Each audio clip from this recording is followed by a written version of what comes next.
Assalamualaikum dan salam sejahtera. Anda sedang menonton Agenda Awani yang dipancarkan dari studio kami di Bukit Kuala Lumpur. Saya Zulfitri Yusof. Malam ini kita cerita mengenai pemasaran, marketing.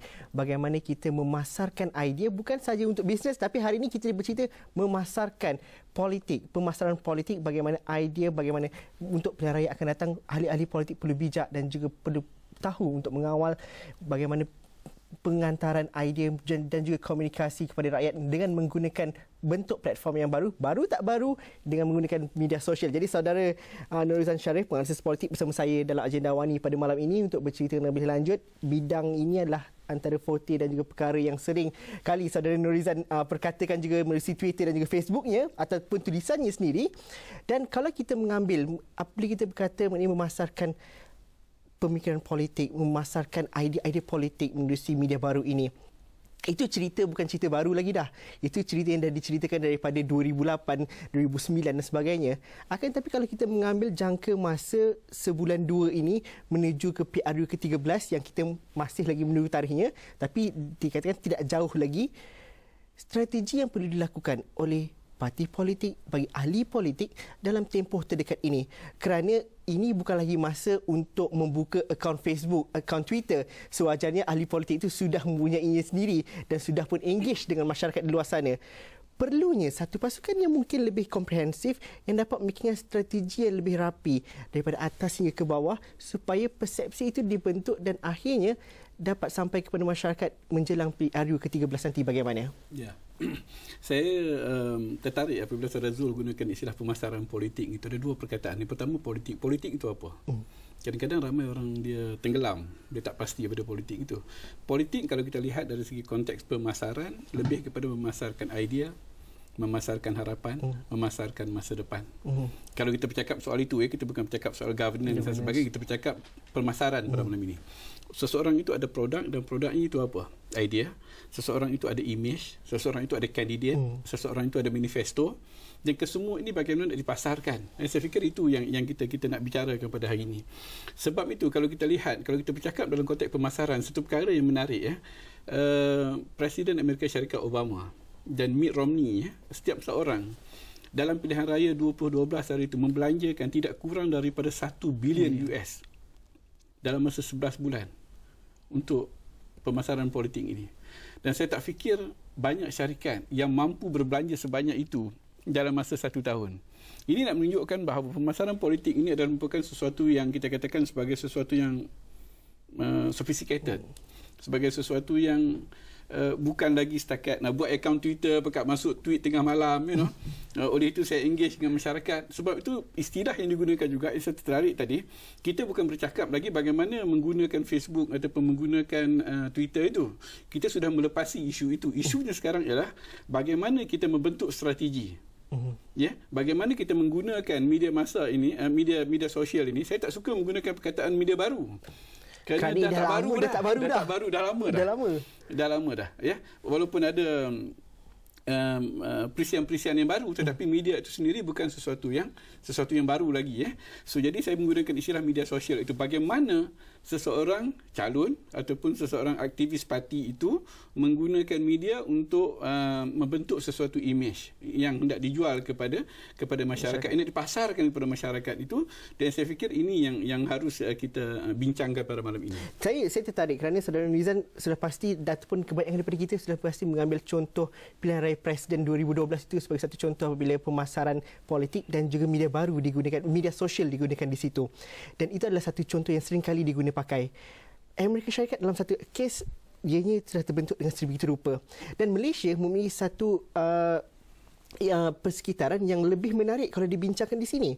Kerana kita mempunyai masyarakat yang lebih pelbagai dan kita kalau dilihat dalam situasi politik kita sejak 2008, ini adalah satu tempoh yang paling menarik untuk diperbincangkan dan ramai menunggu bagaimana timeline Twitter kita akan terjadi pada PRU ke-13 nanti. Kerana kalau dibandingkan pada 2008, mungkin sama juga dengan pilihan raya Presiden di mana blog dan juga media sosial seperti MySpace baru mengambil tempat. Hari ini Facebook, Twitter dan ada Instagram dan sebagainya sikit sebanyak perubahan dan juga karakteristik sesuatu media sosial ini juga membentuk dan juga menuntut ahli politik itu perlu bijak untuk menyesuaikan keadaan. Tidak semuanya media sosial itu boleh digunakan dengan cara yang sama dan tidak semuanya mesej itu dapat disampaikan dengan cara yang nada yang sama. Jadi bagaimana dalam konteks Malaysia hari ini? Kerana dalam isunya hari ini ialah masyarakat dan juga target audiensnya adalah pengundi-pengundi di Malaysia, dan kita sudah pasti mempunyai pelbagai sudut dan juga pelbagai range yang cukup besar di sini. Mungkin tak semuanya menggunakan media sosial, ada yang berkata begitu, tapi aksesnya sudah cukup besar. Cabarannya hari ini bagaimana mengatur strategi dalam masa yang kurang ini? Ya, saya lihat kalau kita bercakap ini apabila kita sebut pilihan raya Presiden Amerika Syarikat sebenarnya bukan 2012 tapi 2008. Bagaimana Obama boleh mobilize volunteers itu untuk bersama-sama dengan beliau dan seterusnya menang dalam pilihan raya pada tahun itu. Itu kalau kita cakap dalam konteks di Amerika Syarikat. Kita sebutkan Amerika Syarikat itu bukan maksudnya kita nak meniru apa yang berlaku di Amerika Syarikat, tetapi untuk nak menunjukkan bahawa ini impact ataupun impak media sosial itu ke atas kempen politik. Sama juga kita lihat apa yang berlaku di Tunisia dan juga di Mesir. Kita lihat impaknya itu bagaimana. Now, kalau kita berbalik kepada perbincangan yang saudara sebutkan tadi, saya fikir begini ya. Kalau kita lihat dalam konteks di Malaysia ya, saya membahagikan orang yang berada di media sosial ini berbicara soal politik ini terbagi kepada 3. Yang pertama, apa yang saya sebutkan sebagai penonton. Penonton maksudnya dia ada akaun Twitter, dia follow orang tertentu dan dia menonton. Dia baca je kan. Dia baca, dia mungkin participate, dia penonton. Dia sendiri tidak ada agenda untuk memasarkan sesuatu di situ. Mungkin dia upload dia punya kek ke apa ke. So, sambil-sambil itu dia baca perbincangan politik. Yang kedua, apa yang saya sebutkan sebagai aktivis parti. Orang ini maknanya dia ingin parti dia menang, dia ingin calon dia menang. Ada jenteranya itu. Ada jenteranya di situ. Ini jentera yang dia cakap itu. Yang ketiga ialah apa yang kita sebutkan sebagai political leaders. Pemimpin politik. Setiap seorang itu pendekatan ataupun strategi yang diambil, malah di antara pemimpin politik dan aktivis itu harus berbeza. Kalau seorang calon memposisikan dirinya sebagai bakal menteri, sebagai bakal membentuk kerajaan, tetapi kalau tweetnya macam orang tak bersekolah, saya tak percaya dia ni akan jadi menteri. Itu persepsi orang ya. Sama juga kalau katakan sebagai contoh seorang tokoh politik, katakan sebagai contoh, tweet setiap 5 minit sekali. Jadi orang tanya masa mana dia buat kerja. Siapa yang tweet ni? Siapa yang tweet ni? Dia mula begitu kan. Jadi ini semua membentuk persepsi itu. Sebab tu saya katakan tadi, apabila kita bercakap soal social media ini, bukan buat akaun Facebook ataupun akaun Twitter itu, tetapi jauh lebih penting daripada itu bagaimana dia menggunakan atau memposisikan dirinya dalam social media itu. Politik itu memanglah seni persepsi, dan hari ini seni itu mungkin lebih seni lagi sifatnya dengan adanya media sosial ini, kerana ianya mungkin adalah satu peluang ataupun satu alat ataupun platform yang cukup jelas dapat sampai kepada jumlah halayak yang cukup besar. Tapi ianya mungkin juga menjadi perangkap jika salah masuk dengan cara yang tidak kena gayanya. Dan itu mungkin kita dapat bincangkan selepas ini, bagaimana peluang ataupun cabarannya satu perkara, dan akhirnya nanti bagaimana masyarakat dalam kelompok yang lebih besar sebenarnya membentuk ahli politik yang diidamkan dan yang kita mahukan. Kerana respon daripada masyarakat, mungkin kelompok yang membaca tadi juga membentuk bagaimana ahli politik, bagaimana personaliti itu dapat berinteraksi dan juga dapat menyampaikan idea mereka dengan lebih baik. Itu perbincangan dalam agenda awal ini. Selepas ini kita berhenti rehat seketika dahulu.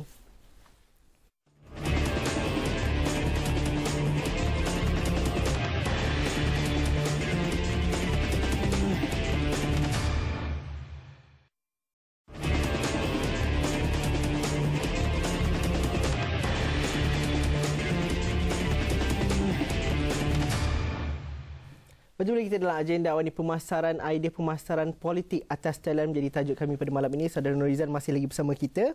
Kita bercerita hari ini mungkin kekuatan dan juga pengaruh, hebatnya pengaruh seorang itu.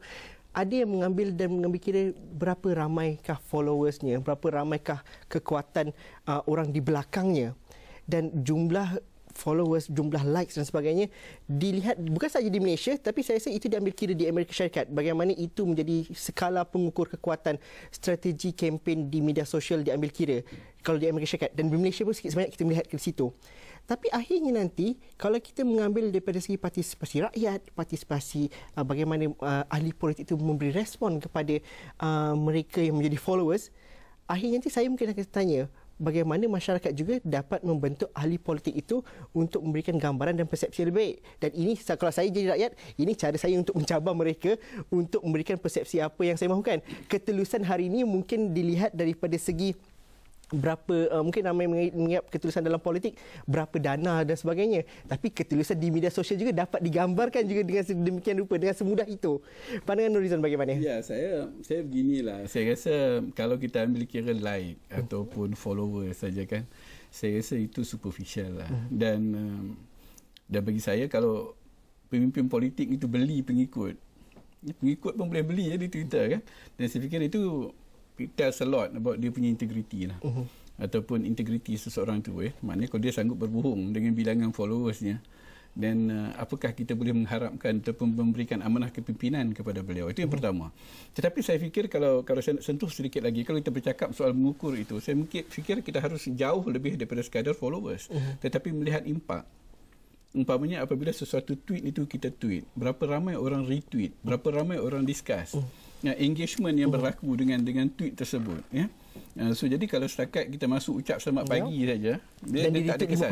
Tak ada kesan. Ataupun kalau kita retweet hanya untuk selamat pagi dan assalamualaikum, saya tidak fikir dia akan ada apa-apa impak ke atas itu. Dan orang akan melihat bahawa kita ni seolah-olah pemimpin politik yang tidak ada idea. So jadi itu yang saya katakan tadi. Now, media sosial sering kali dilihat sebagai media peribadi. It's a personal media berbanding dengan surat khabar ataupun TV. Kadang-kadang kita nak muncul dalam TV, maksudnya lain kerana kita bercakap itu media itu tidak kita kuasai, kontennya itu tidak kita kuasai. Tetapi media sosial seperti Facebook ataupun Twitter itu dilihat sebagai seseorang itu menguasai media itu.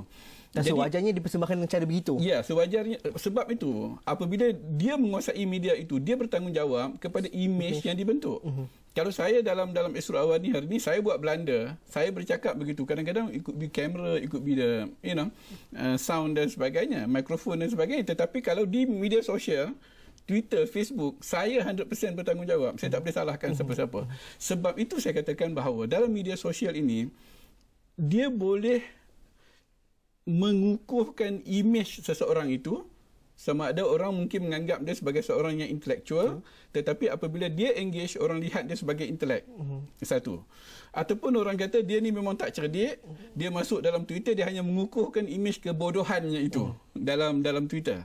Ataupun dia boleh terbalik. Maksudnya ada setengah orang yang nampak cerdik, tetapi masuk dalam Twitter macam orang tak sekolah. So jadi, bagaimana dia memposisikan diri dia, itu bergantung kepada dia. Kalau dia menggunakan pendekatan yang strategi yang betul, saya fikir dia akan mampu menonjolkan imej yang baik. Kemudian satu lagi, kadang-kadang orang dapat melihat sama ada, seperti yang saya sebutkan tadi, media sosial adalah media personal, media peribadi. Orang boleh lihat sama dia ni seorang pemarah, ataupun dia ni seorang maki hamun, ataupun dia ni seorang yang emosional. Kalau kita follow Twitter dia untuk satu jangka masa lama, kita akan membentuk gambaran, oh, politician ini begini keadaannya. Dia seorang yang very emotional sebagai contoh. So jadi sebab tu saya katakan proses media sosial itu dia mengukuhkan imej seseorang itu, sama ada imej positif ataupun imej negatif. Satu. Yang kedua, saya fikir kalau kita bercakap soal media sosial, kita bercakap soal interaksi, soal engagement dalam sosial media itu. Dan ini kadang-kadang kita melihat sama ada seseorang itu dilihat sebagai seorang yang cukup terbuka untuk engage, ataupun seseorang yang akan berkelakuan seperti majoriti dalam followersnya itu, ataupun kalau di Facebook, sahabat-sahabat Facebooknya itu. Jadi sebab itu dia memerlukan satu strategi. Saya sebutkan tadi Obama membelanjakan 1 bilion. Dan saya tak fikir politician kita ada kemampuan 1 bilion itu. Dan sebab itu mereka tweet sendiri. Kan? Balik kempen ceramah penat-penat tengah malam, barulah nak duduk nak type sikit. Tiba-tiba orang marah pula kat situ. Tiba-tiba orang marah dan kita pun marah balik, kan? So jadi ini imej-imej yang akhir sekali membentuk imej negatif kepada seseorang politician itu. Sebab itu saya katakan bahawa kita faham soal bajet yang terbatas. Kita faham politician itu perlu mengendalikan Twitter ataupun Facebooknya sendiri. Saya fikir tak salah untuk mereka belajar sedikit strategi pemasaran itu, bagaimana memanfaatkan media sosial itu untuk membentuk imej yang positif terhadap diri mereka. Saya rasa tak susah kerana ini media sosial itu memudahkan sepatutnya. Dan kalau kita melihat dalam konteks hari ini, macam strategi itu perlu sesuatu yang sangat complicated di situ. Tapi hari ini kerana sifat media sosial itu yang mengizinkan masyarakat melihat, kalau Twitter contohnya, kita dapat membaca aktiviti seorang ahli politik itu lebih daripada 140 aksara yang dikongsikan. Lebih daripada itu. Mungkin selepas itu, YB ni begini. Dan kita akan membentuk kenapa keputusan itu diambil dan sebagainya. Dan media sosial itu juga perlu dilihat bagaimana sifat real time-nya itu. Saudara menyebut mengenai impact tadi dan bagaimana keperluan ahli politik untuk articulate. Bagaimana calon perlu pandai menjawab isu dalam jangka masa yang terdekat, jangka masa yang sebenar. Itu kita bincangkan sebentar lagi. Kita nak berhenti rehat seketika dahulu. Masa macam tak cukup. Kita berhenti rehat seketika dahulu. Kita jumpa lagi selepas ni.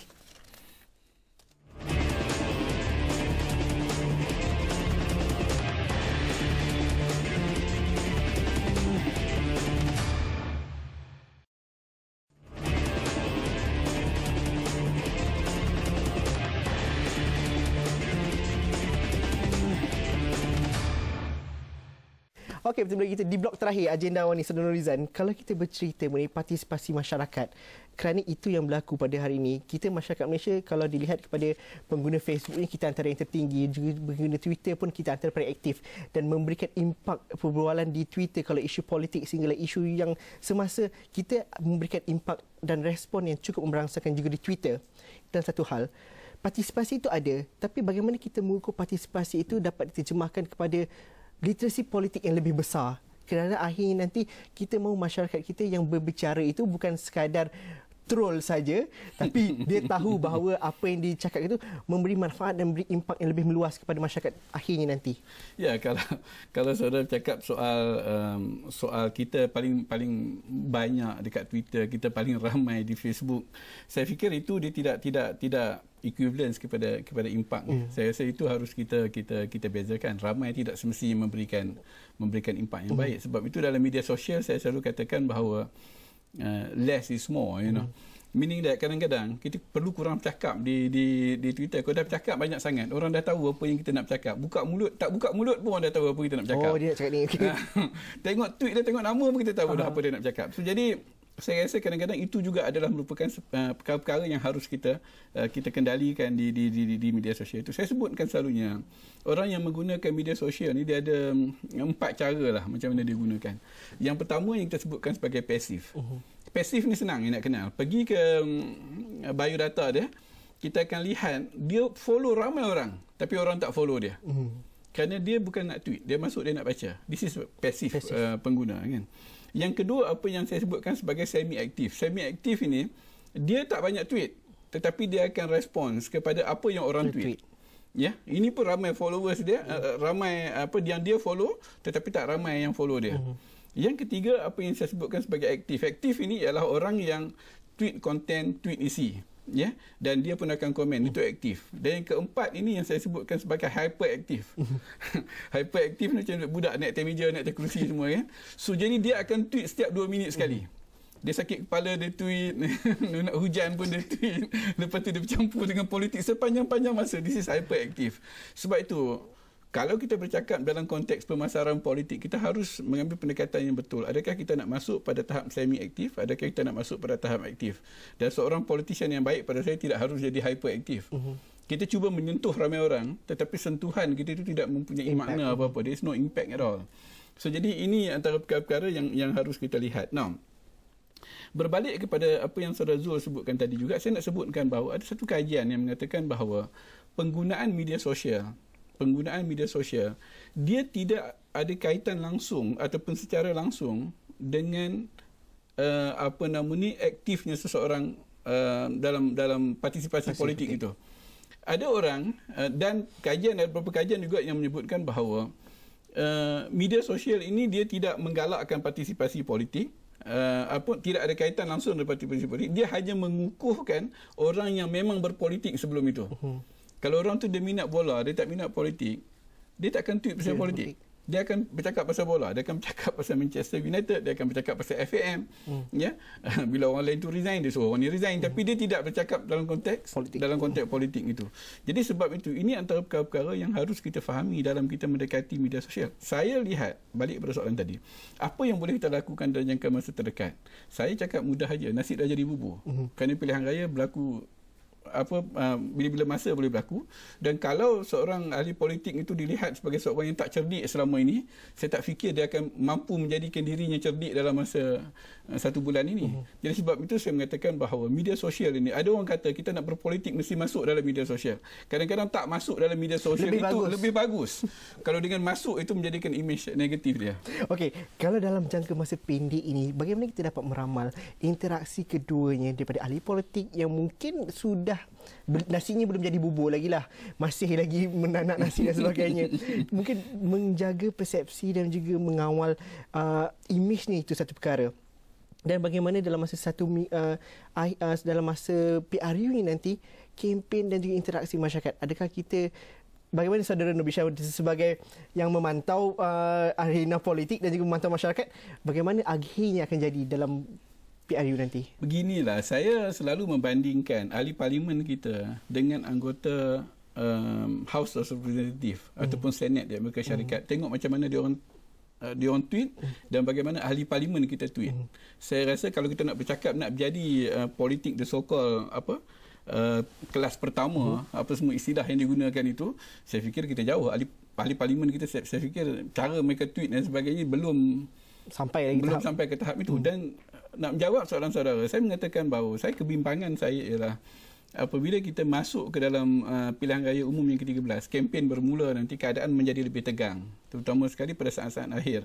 Kita akan dapat lihat macam mana ahli politik kita, sama ada dia mempunyai ketahanan untuk mempertahankan integriti, kredibiliti, image-nya itu, ataupun dia akan turut terseret bersama dengan khalayak yang besar itu yang menyeret dia untuk jadi macam budak-budak apabila dia tweet. Dan akhirnya nanti, kalau ahli politik masih lagi menjadi ahli politik, saya kira perkara paling asas itu dibawa kepada media sosial adalah perkara paling selamat dan juga perkara paling asas yang perlu dilakukan di situ. Pandangan saudara Nizam bagaimana? Dia beginilah. Saya rasa masyarakat ingin memilih ahli politik yang bercakap isu bagi pihak mereka. Kan? Saya rasa tidak ada isu yang sensitif. Termasuk isu-isu yang kita kaitkan dengan bangsa, dengan agama.